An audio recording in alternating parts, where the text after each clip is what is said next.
Hi everyone, I just want to bring out this little video to address healing, because I'm finding there's a lot of people that have a bit of unclear understanding about what healing actually is, and there's this idea sometimes that what a healer does is that come, with their magical abilities, and they just do something and then, it's whatever the ailment is automatically healed.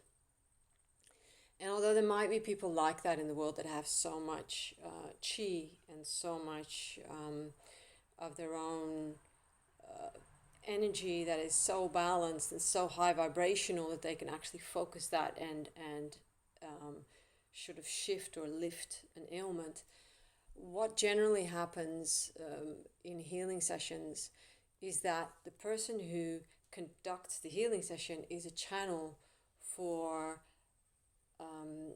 balanced energy. So a form of healed energy is balanced energy. When we're strong and we're vital and we're well in ourselves, our energy is really coherent. It's strong, it's balanced, and our immune system is strong, and we're strong in our body, strong in our emotions are balanced then, and our mind is calm and centered. And when we have stress happen to us, so we often go through our childhood, create stress responses as a response to life, and we then store those stress responses in our body and in our mind, and we store emotions. And what happens is that stress from within, and then it creates stress also because then we respond differently to everything around us. So then our outer environment also creates stress, and our outer environment can be stressful anyway. But what happened when our system gets so stressed is that we can't be in our optimal health. So the stress is an incoherent, unbalanced energy, and what it does is it disrupts the balanced energy. So it disrupts the health and well-being. And so well-being is ease. You feel ease in your body, and when you're not well, you feel disease, which is then illness. So when somebody comes with a form of unwellness, whether it's physical, mental, emotional, then they'll come to somebody for healing. So this could be anybody. It could be somebody doing body work with the body, so massage. It could be acupuncture. It could be somebody working with the emotions more, therapists, or there's such a wide array of therapists that work on different levels or on overlapping levels, mentally, emotionally, spiritually, and physically.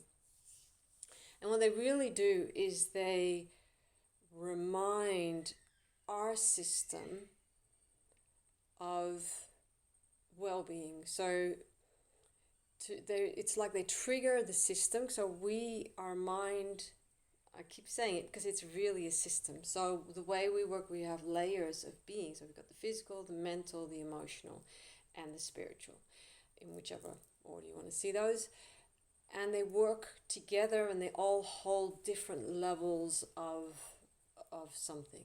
So let's say an issue, an emotion got stuck. I experienced something when I was younger, and I experienced fear and maybe frustration and whatever gets stored with the emotions.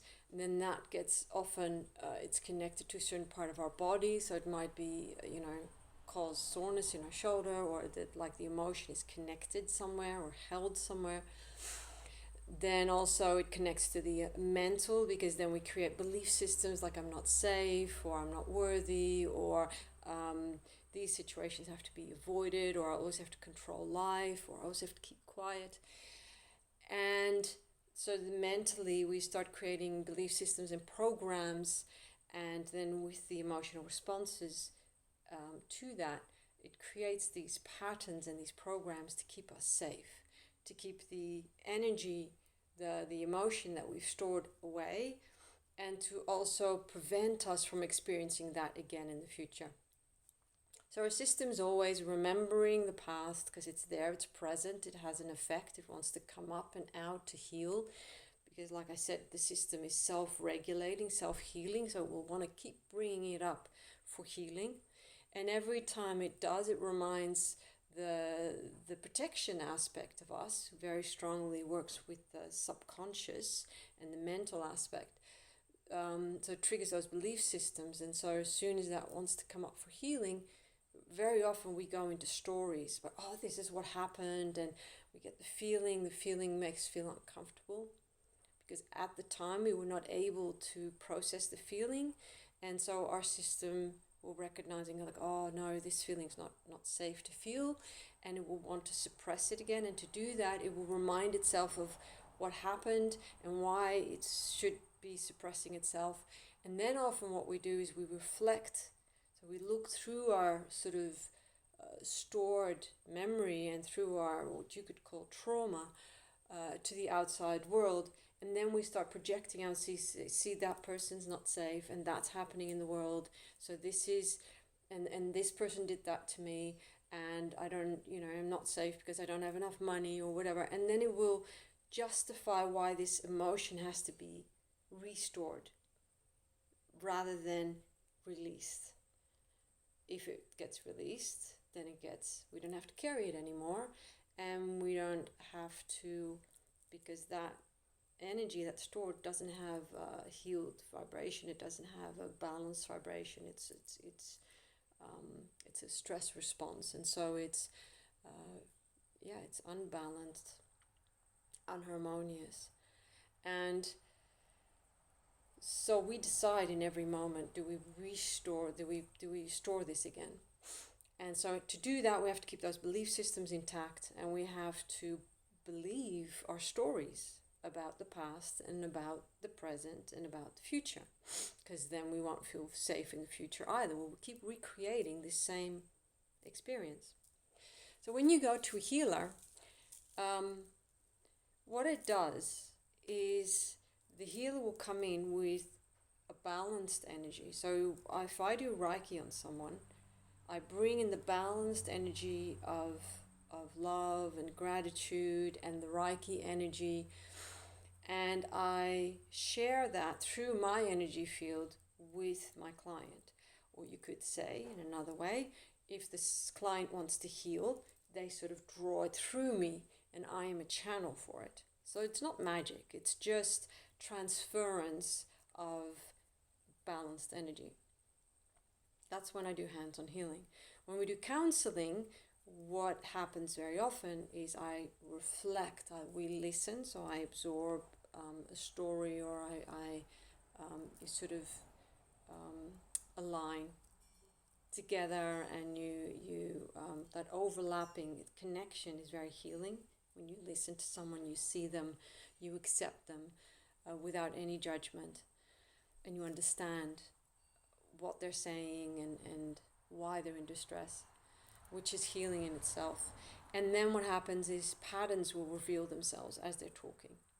And so one aspect of the counseling is to reflect those patterns very gently and say, oh, can you see that this is happening, and that, when this happens, then your pattern might be to react in that way. Or that's one aspect.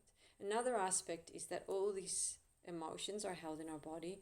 And so sometimes when someone's talking, there's an energy charge. And when you pick up on the energy charge, you say, oh, with that word, there's an energy. And where is that? Where do you feel that in your body? What's that emotion? And then they'll feel like, oh, the sadness here. I feel sadness. So then we tune into that because it's held here. And even if you step away from the story, it's actually good to step away from the story and just feel the emotion. Then the emotion can release. So that's what happens, for example, in therapy and counseling. It's very somatic, held in the body and released through the body. And you help the client to create a capacity to feel it. Because when we're little, we teach ourselves that it's not safe to feel.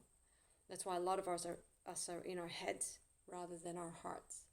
So it's relearning how to feel in a safe way. But to be able to do that, you need to feel safe. You need to feel held. You need to feel accepted. You need to feel grounded. You need to feel,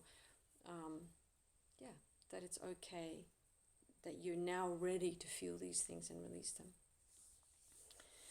So there's lots of different modalities that work, but it's all the same kind of thing. People that do acupuncture, it's like reminding the body, like you go to a spot that is, if you have like life force energy flowing through you, as soon as you put an acupuncture needle in, you put it somewhere where it's a bit blocked. And then that reminds the body, because the body learns to flow its energy around it, reminds the body like, oh, there's a block there. Because the body's very good. The energy system is so adaptable. They can learn to flow around pain because we don't want to feel the pain. And so we learn to flow around it with our energy. We do this very subconsciously. It's such a beautiful, innate, intelligent system. But of course, we don't want to keep those blocks there. So as soon as you trigger them, then they start vibrating and your body goes, oh yeah, that's right, that's there. And then it starts resolving it. And the same, we do that in everyday life. So we allow ourselves to get triggered by life. So there might be a situation, somebody says something, and it might be a little thing that they're saying, but we feel it so deeply. That's a trigger. That means if something is out of proportion to what actually happened, it means that it is actually pressing on this pain that is already within us. And so when we get triggered, we tend to overreact. And the purpose of being triggered is your system is trying to remind you, look, this is here. This pain is here. This sadness is here. This belief system that is stopping you from moving forward and experiencing more love and abundance and nurturing. This limiting belief system is here, connected to this pain from the past. And so it will cause triggering, and most of us tend to get caught up because we're tired, we're busy, we're running around doing things. We get caught up in believing that the trigger is absolute. We think it's really just that person is just a horrible person. And maybe they're not a great person. That might be absolutely true. But the fact is that if you were feeling really great in yourself, even if that wasn't a great person, you'd probably be able to say like, oh yeah, it's not a great person, but it's not really affecting me so deeply, or I'm just putting some boundaries in, or I'll remove myself, or I'll, there's different ways that we would respond to it. But if we find ourselves deeply, deeply affected by something, or unable to move away, or then there's something going on there. And well, that was a very long explanation about what healing is. But so healing is basically somebody guiding you to remind yourself, your system, how to become balanced again. And so it's not magic, and nobody has power over you and your healing. Healers are facilitators. They are, so whether you're a therapist or going to a therapist, whether it's a hands-on healer, a massage therapist, or whatever kind of therapist, they're facilitators to help you understand your own system, to help you accept yourself, to help you connect to love, to help you connect to an acceptance of what's happened in life, and maybe higher insights about it. And all that is to ease your system. So you go into relaxation and acceptance. You go back into your heart, back into your power, and then that facilitates healing. Then your system goes like, oh, I know how to do this, and it starts healing itself. And as soon as you start healing it yourself, you become more aligned with your physical, emotional, mental, spiritual.